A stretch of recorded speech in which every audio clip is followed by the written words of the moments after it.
How much emphasis are you, as a fan, putting on spring football practice? And is it the appropriate amount of emphasis? This is a brand new Village Vice. He's Zach Blackerby. I'm Brad Law. This show brought to you by mybookie.ag. Promo code BARN, 50% deposit bonus up to $1,000, and a $10 casino chip.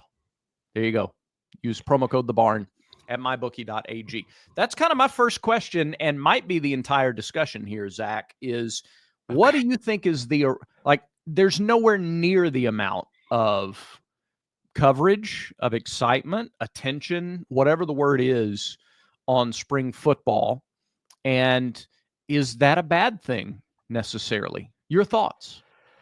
I don't think it matters. I do think there will be attention on spring football. I just think Auburn's still playing basketball. And so I don't think that's where the attention is, because that's not where the local media's attention is. They're worried about, where are they traveling and how are they getting there, and, to San Antonio and all that. So I think once Auburn's done playing basketball and maybe done doing some stuff in the portal, which we've already seen them be active at, which is super exciting. I don't know. I think the attention on spring practice is coming. It's just not the most interesting thing happening right now. I agree. It's not the most interesting thing happening. I don't know that it's coming. And I don't know that the coaches want it to come. Because are the media following basketball travel to Texas because it's the most interesting thing? What does that even mean? That's kind of a subjective question. Is it what the audience wants? Is there just that much going on? You're missing 2 starters on the offensive line in spring. You're missing one of your running backs. You're missing your main defensive end. You're missing a lot of guys that are going to play in the fall. And the coaches are very clearly de-emphasizing spring football. Mm-hmm. So I kind of think, Zach, we're coming to a point where spring doesn't get a whole lot. I mean, it gets attention because guys are on a field and they're wearing helmets and pads. And it's the first look of Jackson Arnold and Eric Singleton, all of these new guys that you're bringing in that are expected to be good, wearing Auburn stuff for the first time. Or, you're hearing all these great things about, the receivers continue to impress in scrimmages is what it sounds like. And that some of that's, true freshmen like Sam Turner. Some of it's like Horatio Fields, who may be your 5th best receiver, continues to, earn praise publicly from Hugh Freeze. I mean, there's just so many different things going on that are exciting. Yeah. But I think some of it too, though, is I think a lot of the fan base still feels burned from a year ago. I'm kind of in that boat, if I'm being 100% honest, where it's okay, cool. The roster's better. That's great. But until you put together a scheme and, you call plays in the red zone or on 3rd down consistently, I'm I have a hard time fully buying in until you show me you can do that. Yeah. Okay. So it's not so much a lack of interest as it is I'm just going to be a little more reserved and wait and see. Just going to wait and see. I think that's fair. Okay. To that point. But I think a lot of it is basketball still playing. Yeah. Okay. I thought it was interesting that Tuesday, the media got to watch a full practice, a full 2-hour practice. There's not that much out there on it. I mean, there are a couple of articles and a few notes and tidbits, but not. Yeah. I don't think everybody was there for it. No, this is the first time, and I probably would have gone if my life circumstances. I'm just not leaving, my wife right now with 3 small children. But this is the first spring in years that I haven't gone to a practice yet. Yeah. And it's not because it's not important. It's just I haven't been able to do it. So I'm part of that too. I wasn't there on Tuesday. Yeah. But I don't think it's entirely because my point is, as a fan, you can take in basketball content and football content. As a fan, you can take in a lot of different things. I just think the coaches are de-emphasizing spring to a degree that this is going to become the new norm. The less attention, I think it all starts at the top. I've been doing, digital content for Auburn sports for a hot minute. Yeah. Love this conversation. I love where this is going. Yeah. Especially on YouTube. Yep. Probably longer than anybody else on YouTube. And this is the first 2-week span, and Brad, literally the last 5 years, where basketball content is getting twice as much engagement as football. It's never done that before. Not like even every now and then. It's never done that before. Even last year when we won the SEC tournament, it was like we were red hot going into, the NCAA where, unfortunately we got upset in the first round. Still episodes that I did detailing, how Peyton Thorne could take a step forward did better than our red hot basketball team a year ago. This 2-week span, it's an anomaly. I've never seen anything like it. Yeah. So then what happens? I'm sure it's the same for other outlets too, with the written word and all of that. Yeah. And so what do you do? It's like, well, I'll throw up a football video and a podcast every now and then with Locked On, and they're still doing about half of what a basketball show does. Yeah. So that's interesting. You say a fan can consume both. While that's true, but they'll tell you. I don't think it happens. Yeah, no, that's a good point. Yeah, they have the ability, but at the end of the day, and this is so true in every walk of life, the audience will tell you what they want. Right. And right now they're wanting basketball. That goes back to what you said on Monday's show. I'm going to encourage people to go back and watch it if you've missed Monday's show, but talking culturally about the fan base. Are we now bought in a way to basketball that maybe we weren't even in 2019 with that Final Four run? This type of season where you're the best team in the country in November and you stay the best team in the country throughout the year. Yeah. And you have a national player of the year and you have a national coach of the year. Even the people that didn't jump on board in 2019 or you didn't turn their head and go, all right, I'm going to pay attention. Yeah. Well, gosh, now it's Jabari and Okoro and it's Walker Kessler and it's number one seeds and tournament titles and regular season. And now it's happened so much. All right, everybody's all in now. Yeah. Yeah. And it used to be where you would see Auburn fans, they cared about basketball during the games and then right after. And these last few weeks is the first time where you're seeing more and more attention on a Tuesday afternoon. Like Auburn football fans, they're thinking about who's the backup guard at all times. Like they just can't get enough of it. Yeah. And now you're starting to see the basketball fandom trickle out of just game day, which is awesome, which is great. Yeah. But can you fully focus on two as a fan base? I don't know. Yeah. I don't have any data that backs it up yet. I'm not saying it can't get to that point and it may just fluctuate by time of year, but I think it's crazy. I think it's awesome to see. Yeah, it's a really interesting discussion because I think you could, if football goes out and wins 10 games this year, okay, it's been a while. It kind of hit me. I was thinking about this on the drive-in today, that we went 11 years between, and I know that football doesn't exist for you before 2010 or so. But appreciate that. The 93 and the 04 teams. There's only 11 years separating those two teams. Now, a lot happened in those 11 years. You had a coaching change. You had a bad 98 season, and a lot happened. Yeah. Jetgate, all that. But it's only 11 years. The distance from 04 to 10 was only 6 years. You had a coaching change. You had a bad 08. The league looked a lot different in 10 than it did 04. It was only 6 years. Sure. 2010 to 2013, only 3 years. Auburn hadn't been in the SEC championship game and now going on 8 seasons. Yeah, since 17. Yeah. They haven't played for a national title now in 12 years. Haven't won one in 15. And the last 2 seasons on the field have just been so frustrating. And you've got a team.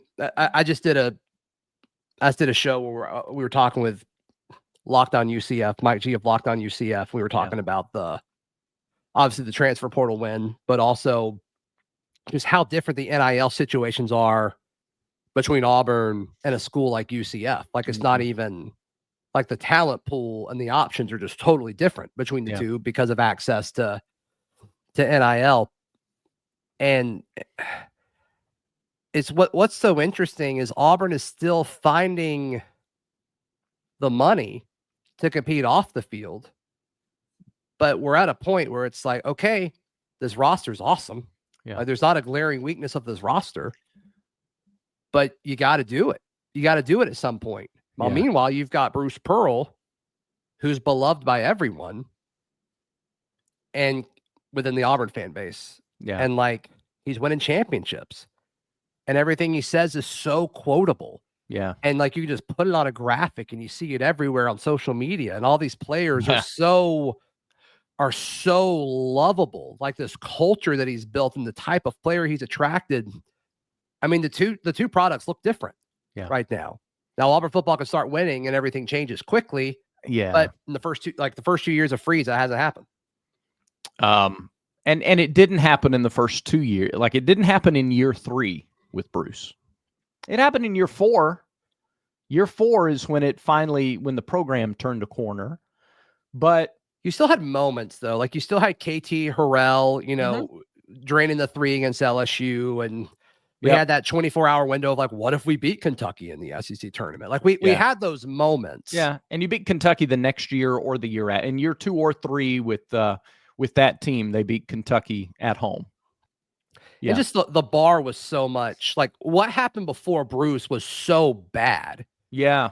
And I liked Lebo, but even like the 2 coaches before Bruce were just so like underwhelming, right? And I don't really remember what the expectations were for Lebo, but the expectations for Barbie were fairly high because he had won at this previous stops. Yep. But I mean, you look at what Freeze took over, like it's not that much different. Like, I mean, obviously Gus won here, but I mean, Harsin was a joke, and like the way he left the program was way worse than when he found it. So, maybe the 3rd year for Hugh is what puts it all together. It's just the way they've lost those games over the last 2 years. It's just incredibly frustrating. I think the fan base is a little exhausted by it. I think this is a really smart, fair take on things, because you could say, look at the roster. Now it's year 3. We expect such a fast turnaround, right? Because look, Terry Bowden won his first year. First year. Had a much better roster. It's not even close to what Hugh Freeze inherited. Yeah, no, you're right. You're right. Tommy Tuberville won the West his second year. Yeah, Chiswick won a Natty his second year. Gus went to the Natty his first year. Like, 100%. 100%. But another interesting thing about this, though, is all last year, Freeze, I mean, you can say what you want about the guy. I like how transparent he is at the podium, talking about how close they are. Yeah. And like, he's right. They were so close.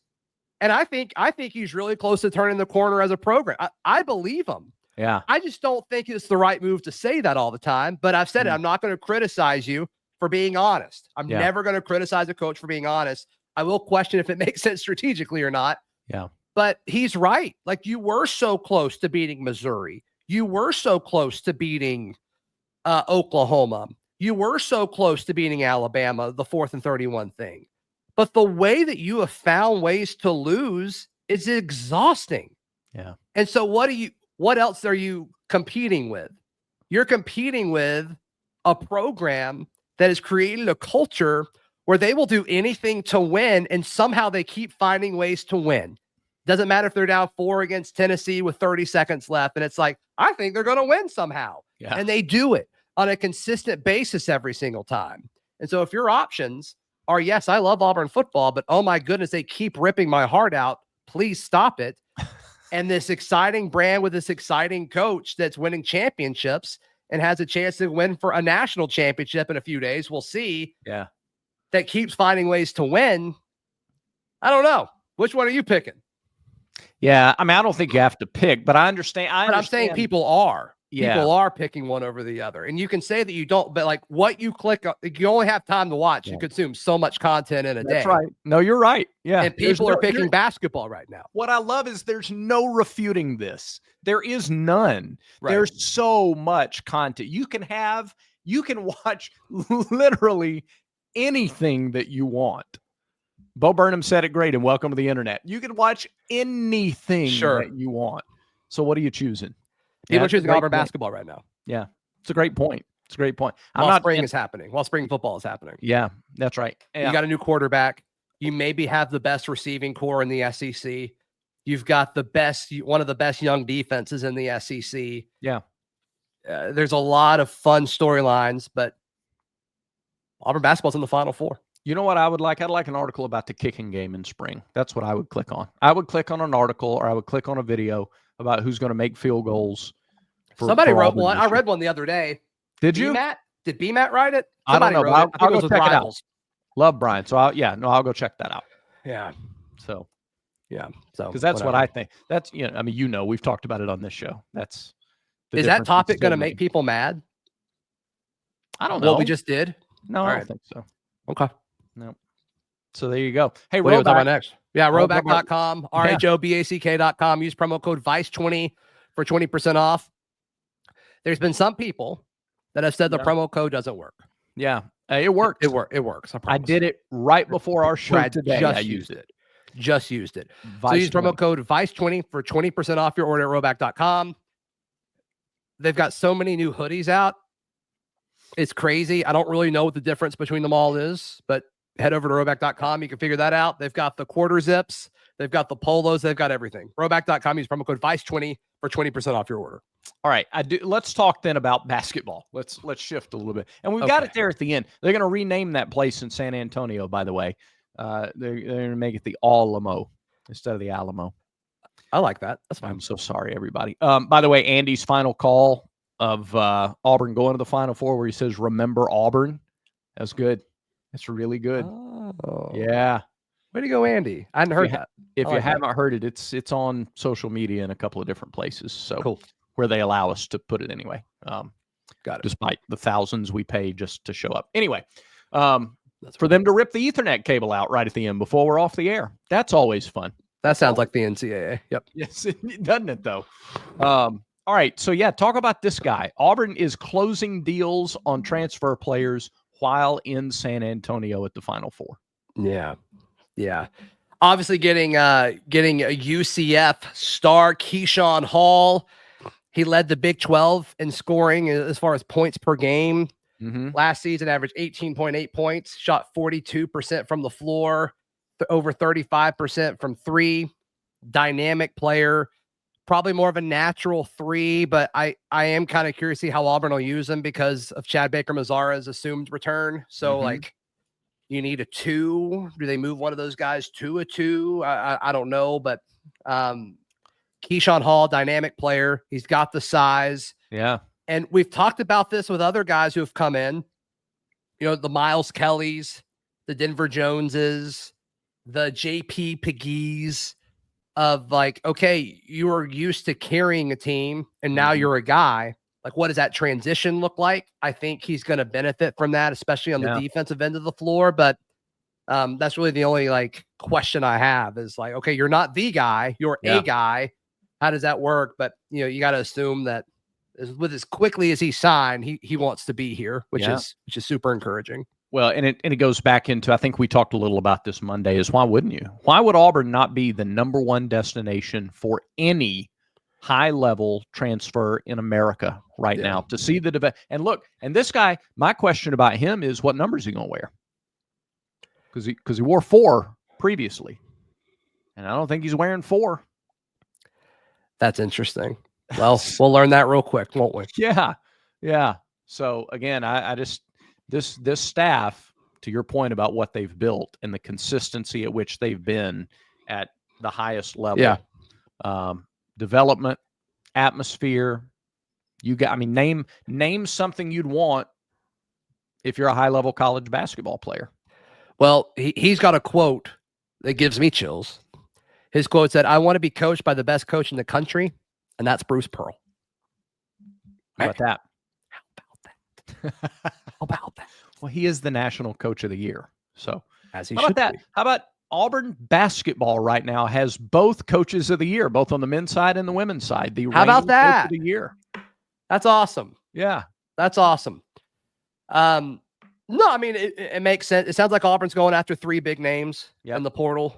Got one of them. We'll see if, Flory Benunga is certainly one.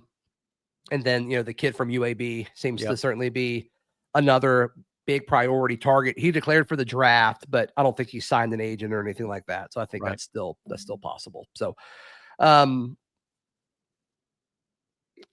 they call it a reload, not a rebuild, Brad. And if Auburn gets all those guys and the guys that we think are able to come back. I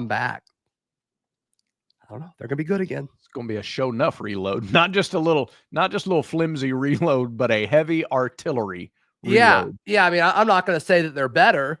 They'd be better than this year, but I don't know. Okay, no. Let me for the first time on this show say you can't lose Janai Broome and be like undeniably better. 100% agree. 100% agree. All right, but you sure can build one of the top teams in the country. Yeah, I mean, all you can do in the offseason is just get all of the talent that you can that you think complements each other. And then over the course of practicing throughout the fall and then getting ready for the season, you hope it meshes in a way that makes sense. Right. And that's what's happened with this team. And I got some pushback when I said this. I think I was a guest on a radio show when I said this, and people came at me on socials. But like, Auburn's talented. Once again, it's not like this black and white world where it's like, okay, I'm going to say Auburn's not the most talented team.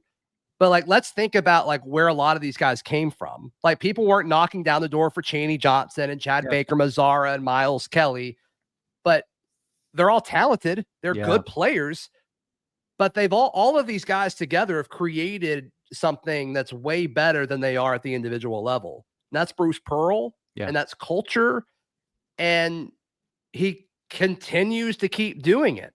And when you just got to think that when the individual pieces are more talented on paper, that over time, like the product is going to get better. But I'm with you. You can't lose Janai Broome and say that you're going to get better. You can't. No. But you can put yourself in a situation to compete again next year, and I think they're going to do that. Yeah. Well, you're also not playing this year's team next year. You're going to play against them. Correct. You can absolutely field a team that's better than the other teams you play against, and that's all they're trying to do anyway. So, that's good stuff. All right.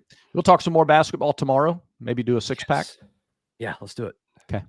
Let's do it. Oh, I can't wait to figure out what games you put on there. Me too. Yeah.